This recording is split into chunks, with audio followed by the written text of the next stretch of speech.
Here we are. It's Dean and Ann Here we are. talking about football again. Talking football. It's episode 2 of Hard Knocks. off season Yes. with the New York Football Giants. And yeah, It's complicated. it's complicated. There's a lot of technical stuff going on. It's very hard for me to write notes down. Normally you're our note taker. I am, but I'm during just these episodes. it's like I'm just trying. I'm just absorbing. So I took the notes. Yes. This time. I mean, there's stuff to talk about. The first big thing was the new cap on. Yeah.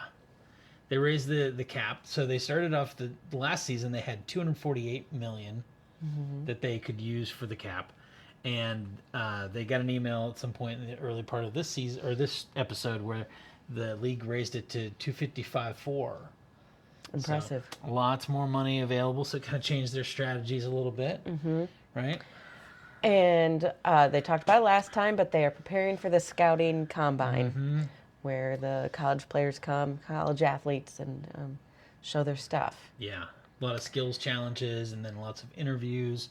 So that was kind of fun. I enjoyed watching Yes. the combine stuff. Yes, I enjoyed. I hope I didn't jump on anything you want to talk about. Go ahead. But yeah, the watching the players run. Yeah, 40. Yeah, Yeah. and so that was pretty cool. Yeah, It'd be cool to be. I mean, I know you're saying it's probably not exciting to watch, but getting to watch players try to beat records is kind of a cool oh yeah, aspect. yeah, And indeed, a player did beat a record. yeah. And I'll put his name here because I can't remember. Yes. Xavier Williams, I think. I don't know. I'll put the name down below, but he got the fastest 40-yard dash.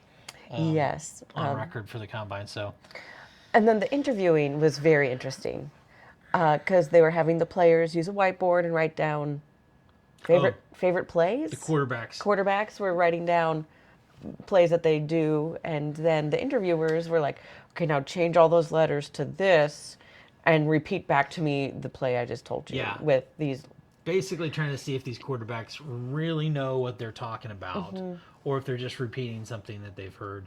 You know, I thought that was really cool. yeah, it was intense. I mean, Yeah. I'm like, I don't know. It was a hardcore job interview. For sure. Yeah, and then they'd ask him some other questions and stuff, and then he'd be like, "Quick, tell me that play I just told you Yeah. 5 minutes ago." He was about to tell a story about his family and all this. Yeah. He's like, "No, okay, now tell me that play I told you." Yeah, that was funny. Yeah, I mean, I have a lot of.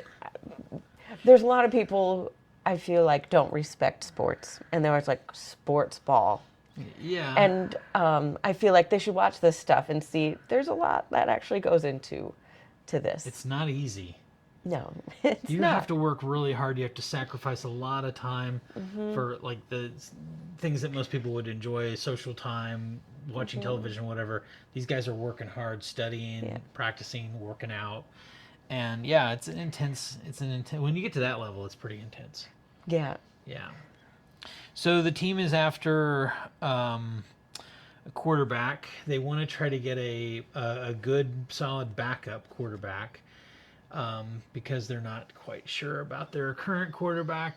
And they also are looking for a wide receiver and maybe a good defensive player. You know, somebody who can disrupt the other quarterback. So that's who they're looking for at this combine.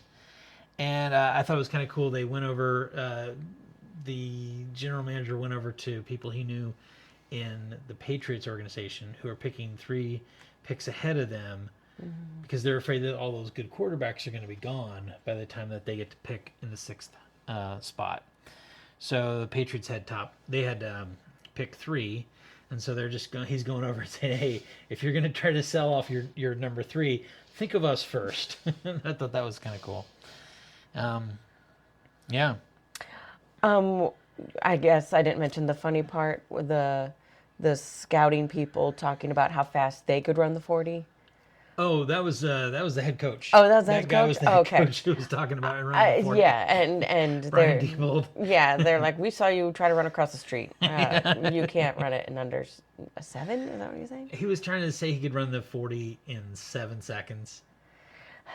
They're like, "You can't even run across the street." Yeah, and then he's like, "Well, what if I started at this point?" And I'm like, unless you're running every day. Yeah, it's dangerous. No, I mean, you're not going to beat any of these people. No, of course not. I think he was just or trying get a good number at all. Okay.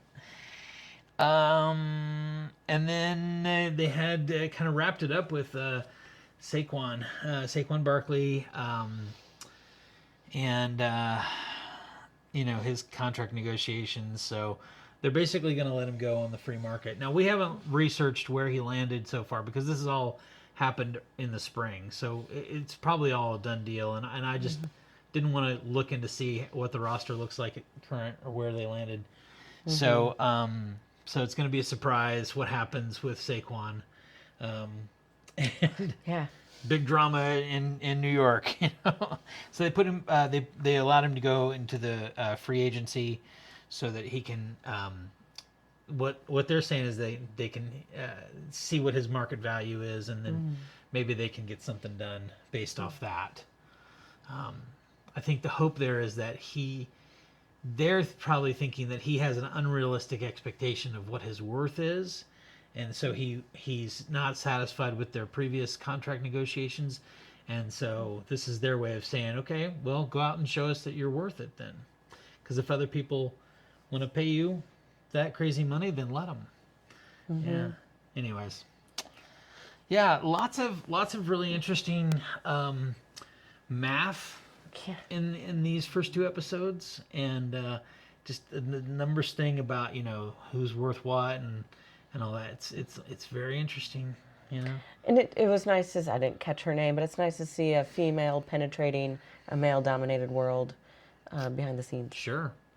Scouting. Yeah, she's a scout, a college scout. I think it's cool. I'll put her name down below. I don't know. I don't know how many ladies are involved, but it's always cool. Also during the combine, it was fun to see we saw like a Viking built guy who caught 2 footballs, and then a quarterback who ran, and they were talking about his voluptuous hair and how great it would look slow-mo. Yeah, and it did. Looked amazing. Yeah, he takes good care of it. He also they look so very mature, some of these people. Some of these college players look old. Yeah, and I know they're not. They're just seasoned, I'm sure. So you're having fun watching it? It's interesting. I think the normal season's a little more fun. This is more educational. Yeah. This one's a lot more, logistics and not so much the personalities. Because I think once you're on the team, then they want to try to develop you as a player and a person. But when you're at this point and they're just looking at numbers and stats and things like that, it's all about math. Yeah. And I do feel like even though there's a camaraderie amongst these recruiting coaches, they're very serious. Oh, yeah. I feel like it's... Yeah, I thought we got to saw some of the levity, in this, which makes for an more interesting episode than just the nuts and bolts of football. Yeah. Yeah. So you're looking forward to next week? Of course I am. Yeah, it's going to be cool. It is. Lots more Hard Knocks coming. Yeah, put your thoughts about the numbers in from this episode below, and like and subscribe. Like and subscribe. And, we'll see you next week.